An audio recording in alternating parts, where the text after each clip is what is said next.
Hello and welcome to Byju's IAS. Let's take up the daily quiz for today. The first question. The GI tagged Bhavani Jamkalam is from which state? Kerala, Telangana, Tamil Nadu, Andhra Pradesh. The correct answer is option C, Tamil Nadu. See, the Bhavani Jamkalam refers to a unique set of blankets and carpets that are manufactured at a place known as Bhavani in the Erode district of Tamil Nadu. Back in the 19th century, Indian weavers were facing intense competition from the British textiles that were flooding the Indian market.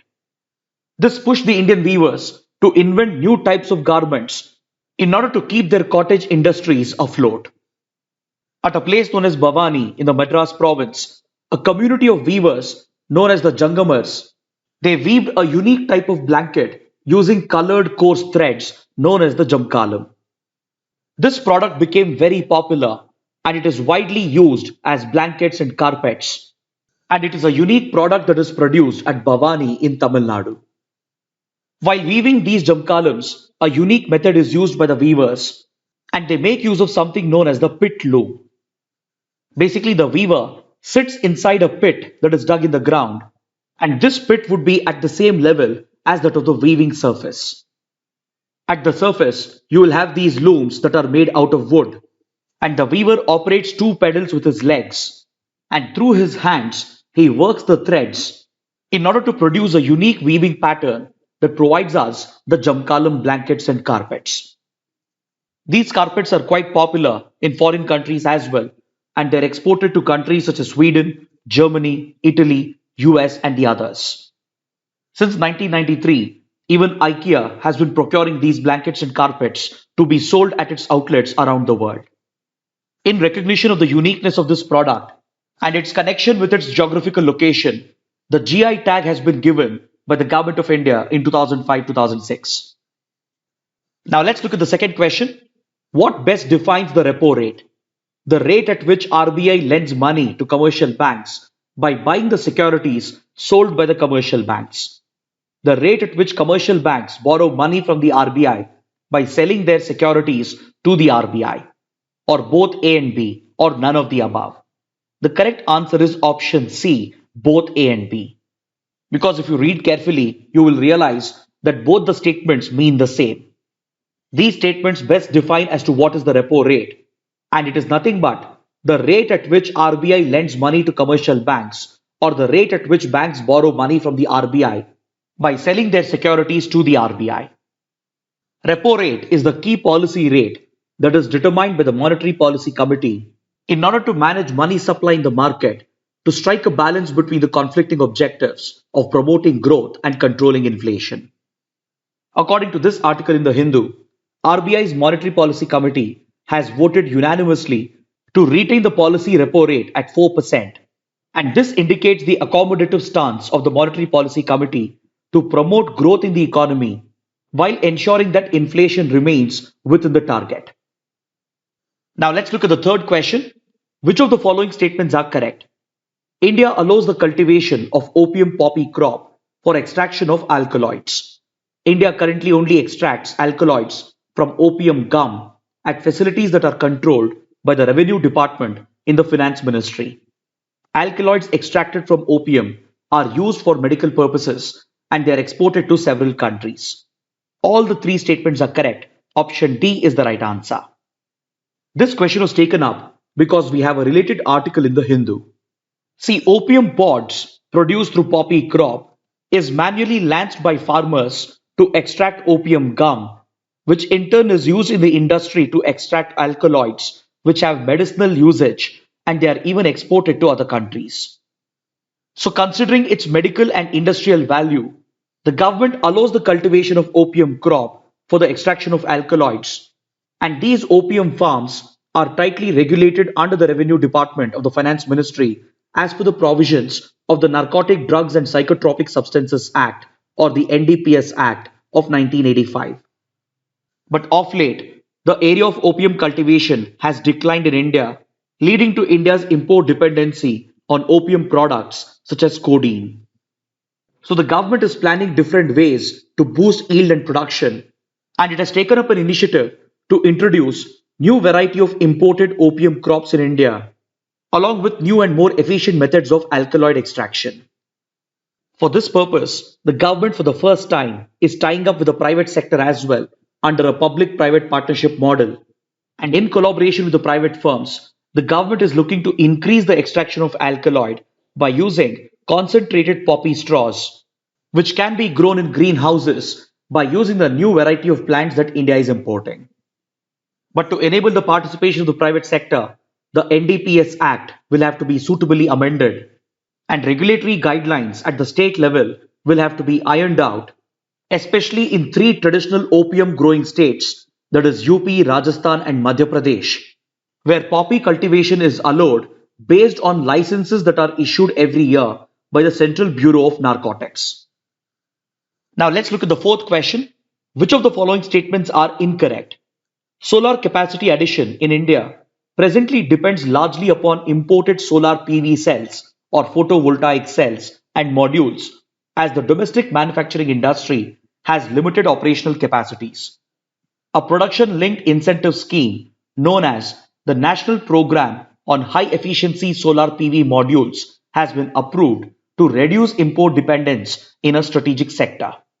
The prime objective of the PLI scheme is to make manufacturing in India globally competitive by removing sectoral disabilities, creating economies of scale, and ensuring efficiencies.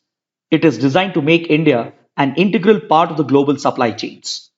All the three statements are correct, so option D is the right answer, because the question is asking you to identify the incorrect statements. See, India lags behind in the domestic production of high efficiency solar photovoltaic cells and modules. This is critical for expanding the solar energy sector in the country, and hence, to reduce this import dependency of India, the Union Cabinet has approved a PLI scheme or a production linked incentive scheme to incentivize the domestic production of high efficiency solar PV modules, and the National Program on High Efficiency Solar PV Modules is expected to lead to 10,000 megawatt of additional capacity of solar PV plants, leading to higher investments and job creation in the country. These objectives of the PLI scheme are perfectly in line with the Atmanirbhar Bharat vision of the Prime Minister. Now let's look at the fifth question. The Protocol on Visits to Religious Shrines 1974 is a bilateral agreement between India Pakistan, India Nepal, India Sri Lanka, India China. The correct answer is option A, India Pakistan. See, this protocol facilitates Indian and Pakistani nationals to visit certain specified religious shrines in both the countries. Under the protocol, 15 shrines in Pakistan have been identified, and in India, 5 religious shrines have been identified.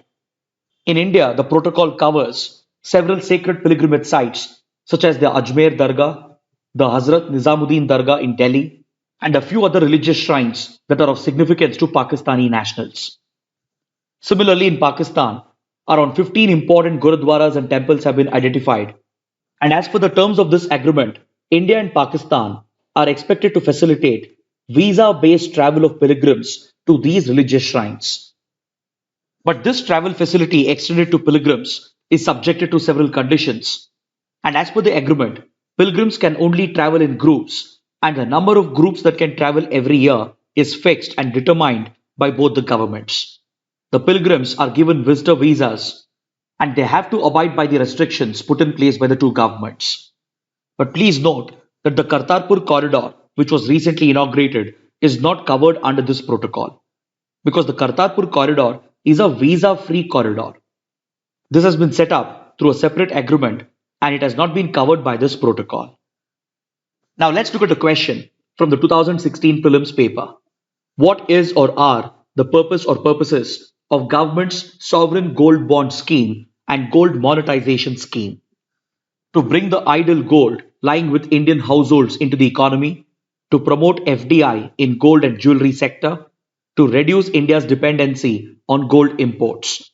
Amongst the given statements, the second statement is incorrect, so option C is the right answer. The primary objective of this scheme was to reduce India's dependency on gold imports by incentivizing the Indian households to make them move away from physical gold and to push them to bring the idle gold lying with them back into the economy. Now, coming to the fact of the day, let's talk about the Defense Cyber Agency that India has recently established. Because in this article in The Hindu, the Chief of Defense Staff, General Bipin Rawat, has spoken about the asymmetry in cyber capabilities between India and China, and he has highlighted China's advanced cyber warfare capabilities. While highlighting this cybersecurity threat posed by China, he has spoken about India's Defense Cyber Agency and the need for India to scale up its own capabilities with regard to cyber warfare. So, in this context, let's talk about the Defense Cyber Agency. It was recently established by the government in 2018, and from 2019 onwards, it has become operational as well.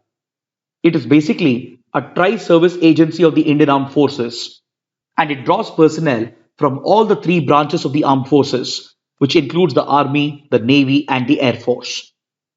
This agency is headquartered in New Delhi, and its primary task is to engage in cyber warfare and to defend India from cybersecurity threats, especially in cases of state-sponsored and non-state cyber attacks against India. The establishment of such a tri-service agency was recommended by the Naresh Chandra Task Force, which was set up in 2011 to study the recommendations of the Kargil Review Committee.